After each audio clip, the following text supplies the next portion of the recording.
Hi everyone, this is Lean and welcome back to the Crafty Meraki YouTube channel. Today I'm making a Happy Meal card using the Timeless Frames Slimline Die by Crafty Meraki that you can see here die cut, and the High Flying Adventure by My Favorite Things. Now the Timeless Frames Slimline Die is such a volatile die. So far I actually only use the outside, like the biggest frame of them all.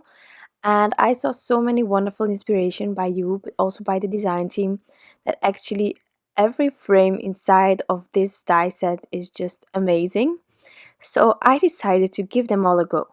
I die cut all the frames out and I am going to make a blue card. Now a blue card with not exaggerating things.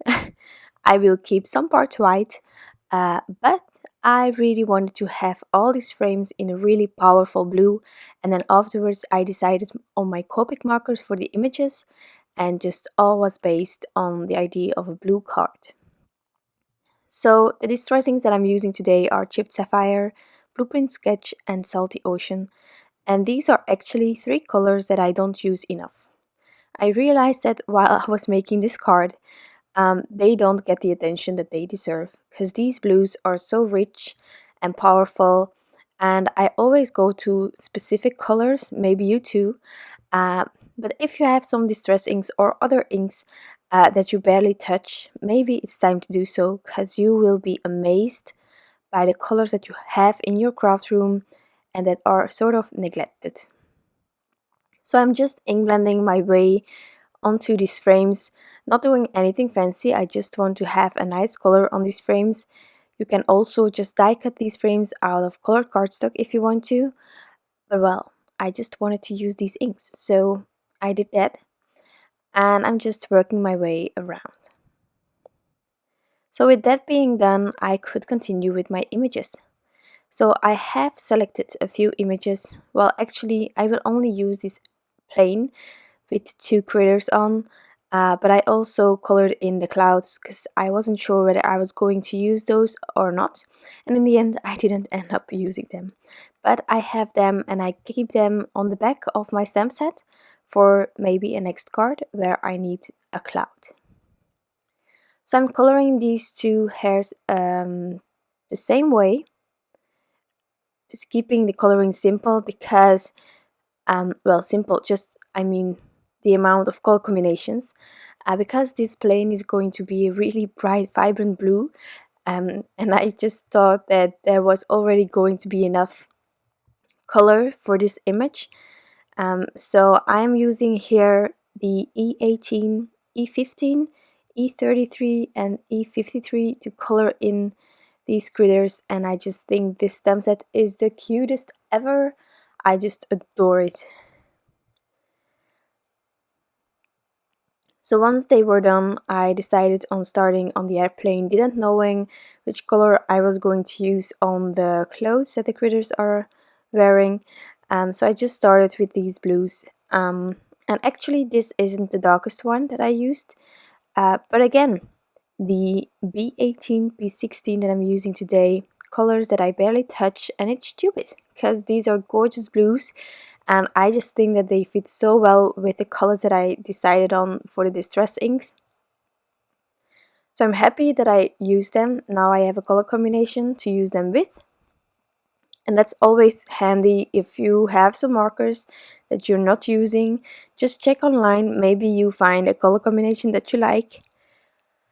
And that can really help you getting use out of your markers.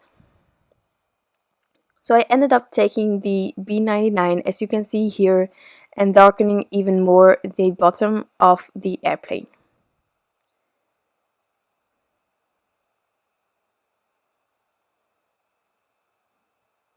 And then I went over the rest with the same colors as previously, and that's just how I do it. I start with my darkest color from Copic markers and I work my way onto the lightest.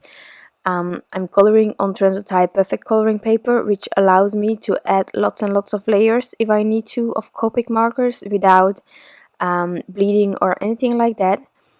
So this is what works for me. Having said that, I think I also should mention that a lot of people start first with the base coat of the lightest color, and that works as well. I just think that it's important to look what works for you, because I think in the beginning, well, I sort of varied in ways of coloring with Copic markers, and then since this year I really decided upon first dark and then working my way to the lightest. So it's just up to you what you feel comfortable with, what you think that gives the best result for yourself when you're coloring.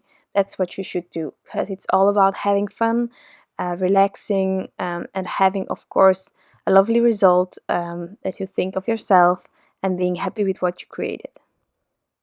So here I'm coloring the clouds. Now clouds, personally, I find those really difficult because I want to have that fluffy feeling, but at the same time have a bit of color, not too much.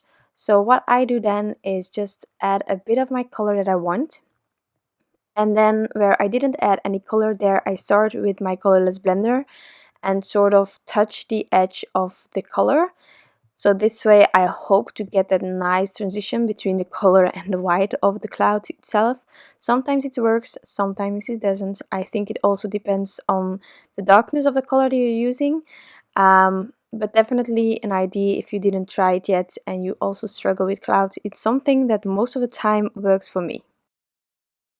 So for the clothes I ended up with using yellow. I really think yellow and blue enforce each other so well. And now I'm taking the matching dies to cut everything out. Now after I've cut everything out, I'm going to already start assembling my card panel. So I've cut out just a slimline panel, nothing fancy, and I'm using some liquid glue to add all the frames on top of it. So I am creating a background using frames, and I really like this. I think Candice inspired me to do this. She's on the design team of Crafty Meraki and also helped designing a lot of these amazing slimline dies that are available at Crafty Meraki. So just wanted to point that out. Here you have my panel. Now I need a sentiment, and as you can see, that small frame really has enough room for this plane as well as a sentiment. So I'm just going to ink it up and stamp it inside of this frame using the same black ink as I used for the images. I'm always using Gina Design Amalgam ink. So far that's the ink that works best for me, so I'm just sticking to that one. And then I can add my plane on there. I tried out the clouds, didn't like it, so I just left them off, and I'm keeping them at the back of my stamp set, as I already said, just in case I need it next time.